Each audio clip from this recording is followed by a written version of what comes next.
Hello and welcome everybody, I am Rafiq here and you are watching English वाला।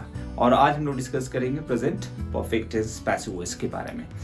Last videos में हमने सीखा simple present tense का passive voice और present continuous का पैसिव वॉइस। आज प्रेजेंट परफेक्ट टेंस की बात कर रहा था मैं। प्रेजेंट परफेक्ट टेंस में हैज और हैव और वर्ब की थर्ड फॉर्म ये एक्टिव में है। हिंदी पहचान अगर देखते हैं आइडेंटिफिकेशन, तो कोई भी कुछ कर चुका है, कर चुके हैं या कर चुका हूं, या इसके अलावा जैसे आपने कहा कर लिया है, हो गया है, तो ये एक्टिव वॉइस था कि हाँ मैं पढ़ा चुका हूं, तो आई हैव टॉट। हम लोग इंग्लिश कर चुके हैं तो वी हैव डन इंग्लिश।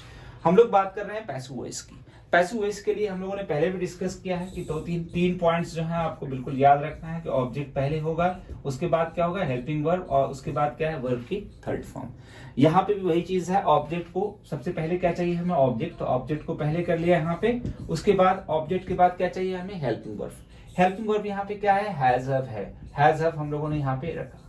उसके बाद सभी पैसिव वॉइस में वर्ब की थर्ड फॉर्म होती है, सभी पैसिव वॉइस में वर्ब की थर्ड फॉर्म ही होगी। अब यहाँ पे थोड़ा एक बदलाव क्या है हेल्पिंग वर्ब के बाद कि जब प्रेजेंट परफेक्ट टेंस है तो हम लोग पैसिव वॉइस में क्या ऐड करते हैं या क्या रखते हैं बीन, बीन रखेंगे हेल्पिंग वर्ब के बाद। हैज हैव हेल्पिंग वर्ब है, उसके बाद बीन। जैसे लास्ट वीडियो में हम लोगों ने डिस्कस किया था प्रेजेंट कंटिन्यूअस में कि जब प्रेजेंट कंटिन्यूअस हो तो हेल्पिंग वर्ब के बाद बीइंग लगाना जरूरी है। वर्ब की फॉर्म्स तो थर्ड ही रहेगी लेकिन बीइंग लगाते थे वहां पे। यहाँ पे क्या है कि प्रेजेंट परफेक्ट की बात हो रही है तो हैज हैव के बाद क्या रखना है हमें बीन रखना और वर्ब की थर्ड फॉर्म। अब रहा सब्जेक्ट, सब्जेक्ट को हम इधर से अगर आप चेंज करते इधर लाते हैं तो बाई प्लस सब्जेक्ट ऐसे लिख सकते हैं। लेकिन फ्रेंड्स जैसा कि लास्ट वीडियो में हमने डिस्कस किया था कि बाई और सब्जेक्ट कब जरूरत पड़ती है जब एक्टिव से पैसिव में चेंज करते हैं। अभी हम लोग एक्टिव से पैसिव में चेंज करना बाद में डिस्कस करेंगे, बाद में अलग से एक वीडियो करेंगे, उस पर हम लोग डिस्कस करेंगे। ये हम लोग कर रहे हैं कि स्पोकन में पैसिव वॉइस की क्या जरूरत है। यहाँ पे आप देखें, और खासकर आज प्रेजेंट परफेक्ट है तो प्रेजेंट परफेक्ट की क्या जरूरत है पैसिव वॉइस में। जैसे कुछ सेंटेंसेस लेते हैं हम लोग कि काम है, ये सारे अफर्मेटिव सेंटेंस। नेगेटिव की बात करते हैं नॉट। जैसे मैंने कहा कि आपको, क्या आपको बुलाया गया है, बुलाया गया है। सेंटेंस एक और देखते हैं, उसे गया है। फ्रेंड्स देखते हैं ये सेंटेंसेस हिंदी के हैं। जैसे आपने कहा कि काम किया जा चुका है, ठीक है। अब किसने काम किया है, काम करने वाले का पता नहीं है, ठीक है। सिर्फ कि काम किया जा चुका है। अगर काम करने वाले का पता है तो फ्रेंड्स हम एक्टिव में सेंटेंस कर सकते हैं। किसने काम किया, अगर होता कि मैंने काम कर लिया है तो सब्जेक्ट मैं हूं, सब्जेक्ट काम करने वाले को कहते हैं। पता ही है काम किया जा चुका किसके द्वारा, जिसने काम किया है उसका पता, यहाँ पे सब्जेक्ट का पता नहीं है। पता सिर्फ क्या है ऑब्जेक्ट है कि काम किया जा चुका है। या फिर आप कहें कि यहाँ पे सेंटेंस जो हम लोग फोकस कर रहे हैं या ध्यान किस पे दे रहे हैं, काम पे, काम किया जा चुका है, काम की बात हो रही है। तो यहाँ पे अभी जरूरत जो पड़ेगी आपको पैसिव वॉइस की। अगर आप इसे चाहेंगे एक्टिव वॉइस में करना तो बिल्कुल नहीं कर सकते हैं। अगर आपने कह दिया कि काम वर्क हैज डन तो मतलब क्या होगा, काम नहीं कर लिया है। जो कि सेंटेंस ऐसा हो सकता है इंग्लिश में, ऑफ कोर्स नहीं, बिल्कुल नहीं हो सकता है। काम किया जा चुका है क्योंकि यहाँ पे सब्जेक्ट चाहिए ना, सब्जेक्ट की जरूरत, सब्जेक्ट को ही रखेंगे हम। अगर सब्जेक्ट की जगह पर किसी और को रखेंगे तो मीनिंग बिल्कुल बदल जाएगी ना, गलत हो जाएगी। तो यहाँ पे सब्जेक्ट की जरूरत है, सब्जेक्ट को रखना। यहाँ पे ऑब्जेक्ट की जरूरत है, ऑब्जेक्ट। या फिर कह लें कि सेंटेंस में अगर हमें सब्जेक्ट का पता है तो एक्टिव वॉइस बनाएंगे। अगर ऑब्जेक्ट का पता है तो किसमें जरूरत पड़ेगी फिर पैसिव वॉइस में। हिंदी की पहचान दोनों में वही है। देखें आप, काम किया जा चुका है, लास्ट में चुका है, यहाँ हिंदी चुका है, चुके हैं। थोड़ा एक्सप्लेन करके लिखना चाहें तो आप लिख सकते हैं कुछ भी किया जा चुका है, मतलब किसी, कोई भी काम कुछ किया जा चुका है किसी के द्वारा, किसी के जरिए, ठीक है। अब काम किया जा चुका है, कौन काम कर रहा है, किसने काम किया है नहीं पता, लेकिन हाँ ये परफेक्ट है कि काम किया जा चुका है। और टेंस भी क्या है, परफेक्ट है, किया जा चुका है। तो यहाँ पे इंग्लिश क्या होगी, काम किया जा चुका है, काम का पता है, ऑब्जेक्ट है। तो यहाँ पे इंग्लिश क्या बोलेंगे हम लोग, द वर्क। वर्क के बाद क्या लाना है, helping verb has, the work has. और यहाँ पे बीन तो लगाना पड़ेगा, द वर्क हैज बीन।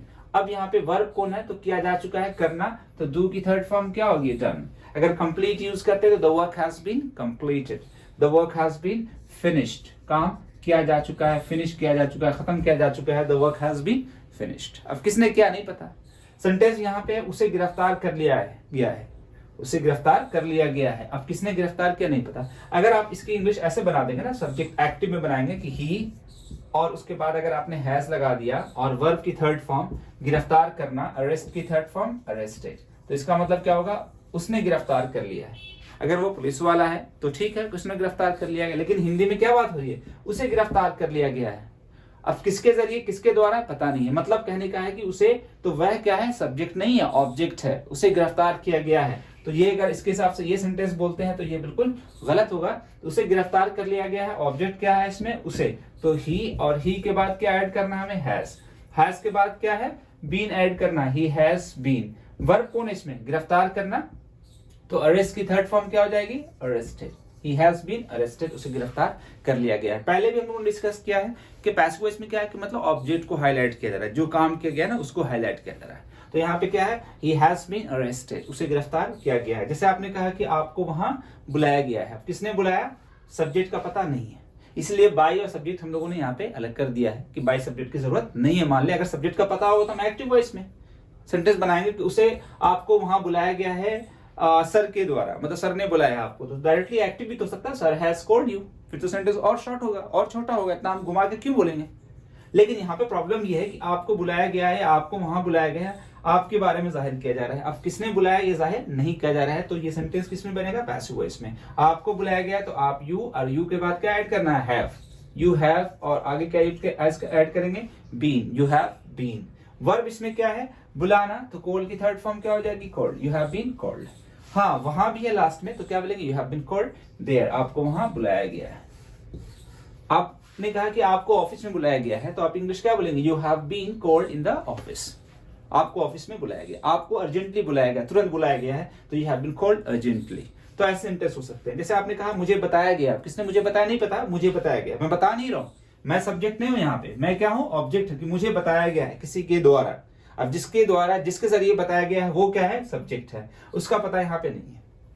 तो सेंटेंस किसमें बनेगा, पैसिव वॉइस में। मुझे बताया गया, तो मुझे की इंग्लिश क्या हो जाएगी यहाँ पे, आई के बाद क्या इंग्लिश बोलेंगे हम, हैव, और बीन, आई हैव बीन। अब वर्ब क्या है, यहाँ बताया गया है, बताना की टेल की थर्ड फॉर्म क्या होगी, told, I have been told, मुझे बताया गया है कि आप वहां पे जाइए, या आगे सेंटेंस जो भी है, I have been informed, I have been told, मुझे बताया गया है। अगर मैं सेंटेंस ये बोल देता कि आई हैव टोल्ड, तो मतलब बिल्कुल अलग हो जाता, उल्टा हो जाता कि मैंने बताया, आई हैव टोल्ड मतलब मैंने बताया, लेकिन यहाँ पे मैंने नहीं बताया, मुझे बताया गया किसी और के द्वारा, तो I have been told. Sentence है मुजरिम को पकड़ लिया गया है, मुजरिम को पकड़ लिया गया है, तो आप इंग्लिश क्या बोलेंगे, द कल्प्रिट, द कल्प्रिट, ठीक है, कल्प्रिट दोषी मुजरिम, कल्प्रिट हैज, और यहाँ पे क्या है, been, the culprit has been. Verb कौन है, पकड़ लिया गया है, तो पकड़ना की इंग्लिश क्या है, कैच अगर है तो कैच की third form caught, the culprit has been caught, मुजरिम को पकड़ लिया गया है, ठीक है। नेक्स्ट सेंटेंस, आपको नहीं बुलाया गया है, आपको नहीं बुलाया गया है, तो you have not been called, you have not been called, आपको नहीं बुलाया गया है। ये भी सेंटेंस क्या है, पैसिव है, पैसिव वॉइस है, आपको नहीं बुलाया गया है, तो आप क्या बोलेंगे, you have not been called. Negative करना तो यहाँ पे आप एड नॉट कर देंगे, हेल्पिंग वर्ब के बाद, ध्यान रहे बीन के पहले, you have not been called, आपको नहीं बुलाया गया है। मैंने कहा आपको नहीं बताया गया है, मुझे नहीं बताया गया, तो I have not been informed, हम लोग को वहां पे दावत नहीं दी गई है, इनवाइट नहीं किया गया है, तो हम लोग क्या बोलेंगे, we have not been invited. तो ऐसे सेंटेंस भी क्या है, पैसिव वॉइस में। नेक्स्ट है, क्या आपको बुलाया गया है, तो इंट्रोगेटिव है, तो आपकी बात हो रही यू के साथ क्या हैव को पहले, यहाँ ये भी सेंटेंस पैसिव वॉइस में। आप देख लें, क्या आपको बुलाया गया है, क्वेश्चन, लेकिन इंट्रोगेटिव में, क्या आपको बुलाया गया, किसने बुलाया, यहाँ पे भी ये भी नहीं पता है, तो यहाँ पे भी इंग्लिश वही होगी, क्या आपको बुलाया गया, तो आप यू के लिए हैव को अगर पहले हैव को यूज कर रहे हैं, तो हैव को पहले कर देंगे, हैव यू बीन कॉल्ड, क्या आपको बुलाया गया है, क्या आपको बुलाया गया है, जोर लगकर बोलना, तो क्या बोलेंगे, have you been called, have you been called, क्या आपको बुलाया गया है। तो यहाँ पे क्या है कि इंट्रोगेटिव है। अब देखिए आप बीन अपनी जगह पे, सिर्फ मैंने किसको पहले करा है, इंट्रोगेटिव में हेल्पिंग वर्ब को, सिर्फ ये हैज को, बीन को अपनी जगह पे रहने देना है। हैव यू बीन कॉल्ड, क्या आपको बुलाया गया है, क्या आपको दावत दी गई है, तो यहाँ पे भी हैव पहले हो जाएगा। हैव यू बीन इनवाइटेड, तो आपने कहा नो, मुझे दावत नहीं दी गई, नो आई हैव नॉट, या I have not been invited, मुझे दावत नहीं दी गई। हाँ मुझे दावत दी गई है, yes I have been invited, हाँ मुझे दावत दी गई है। अक्सर पेपर में आपने देखते हैं ना कि उसे पकड़ लिया गया है, कल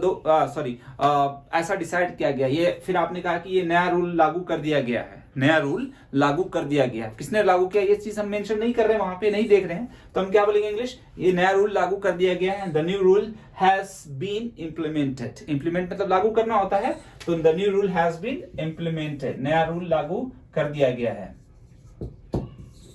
the new rule has been implemented, ये प्रोसेस शुरू कर दिया गया, this process has been started. तो ऐसे सेंटेंसेस यहाँ पे क्या है, पैसिव वॉइस में यूज हो रहे हैं। ये बहुत इंपॉर्टेंट है और बहुत आपके लिए हेल्पफुल है। अगर आप सेंटेंसेस से चाहें तो आप बहुत सारे सेंटेंसेस बना सकते हैं। एक सेंटेंस और है, उसे कहाँ भेजा गया है, उसे कहाँ भेजा गया है। ये भी सेंटेंस पैसिव वॉइस में सवाल कर रहे हैं, उसे कहाँ भेजा गया, किसने भेजा है ये पता नहीं है, तो इसकी इंग्लिश भी क्या बोलेंगे हम, उसे कहाँ भेजा गया है। तो कहाँ की इंग्लिश पता ही है आपको, जब भी WH वर्ड ऐड करते हैं, क्वेश्चन वाले वर्ड्स ऐड करते हैं, वो हम पहले रखते हैं। उसे कहाँ भेजा गया, वेयर। अब उसे की बात हो रही है ही की, तो हैज को पहले कर देंगे, वेयर हैज ही बीन, और सेंड की थर्ड फॉर्म क्या हो जाएगी, सेंड, क्वेश्चन मार्क रहेगा। Where has he been send, कहाँ भेजा गया उसे। आपने कहा उसे क्यों भेजा गया है, तो क्यों की इंग्लिश क्या हो जाएगा, why has he been sent, उसे वहां क्यों भेजा गया है, why has he been sent there. उसे कब भेजा गया है, तो कब की इंग्लिश क्या हो जाएगी, when has he been sent. ठीक है, तो ऐसे सेंटेंस आप क्वेश्चन में भी बना सकते हैं। तो इस तरह के सेंटेंस आप हिंदी में लें। जैसे आपने कहा है कि कमरा साफ हो गया है, कपड़े साफ हो गए हैं। देखिए, आप कपड़े साफ हो गए हैं या कपड़े साफ कर लिए गए हैं, तब भी आपको इंग्लिश वही होगी, द क्लॉथ्स हैव बीन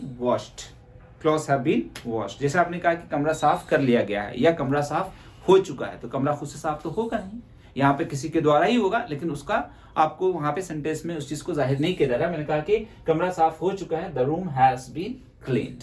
जैसे आपने कहा कि आपको बता दिया गया है, आपको इन्फॉर्म कर दिया गया है, घर की मरम्मत कर दी गई है, रोड की मरम्मत हो चुकी है, तो रोड की मरम्मत हो चुकी है, ये भी सेंटेंस है, the road has been repaired. जैसे आपने कहा कि आपको इन्फॉर्म कर दिया गया है, यू हैव बीन इन्फॉर्म्ड, बच्चे का स्कूल में दाखिला करा दिया गया है, ठीक है, बच्चे का स्कूल में एडमिशन करवा दिया गया है, the child has been admitted in the school. तो ऐसे सेंटेंसेस जहां पे कुछ कर दिया गया है, तो आप उसे पैसिव वॉइस में ही बनाएंगे और पैसिव वॉइस में ही जरूरत पड़ेगी। और इस तरह के जो भी आपको सेंटेंसेस आते हैं, आप उसे हिंदी में सोचिए और इंग्लिश में बनाएं। Keep watching and keep learning and have a great day.